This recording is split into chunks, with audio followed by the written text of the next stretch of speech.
The meeting yesterday was to assess the effects of the then Israel-Iran conflict on, especially oil prices. And so we looked at it and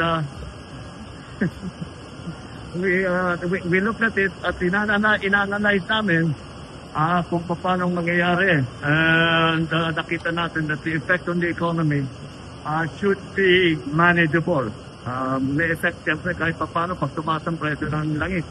But even before our meeting, nag-announce na ng ceasefire, pati Amerika pumasok na rin, nag-announce sila ng ceasefire, yung presyo ng langis bumalik sa dati.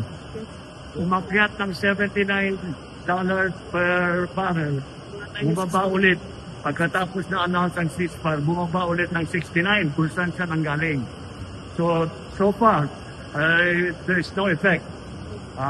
So that there is no significant effect on the economy. Yun lamang pinapuntayan natin ngayon, yung price gouging. Dahil ang dami ko nang nakita, nagtataas ng presyo. Hindi naman tumaas ang presyo ng langis. So yun ang papantayan natin ngayon.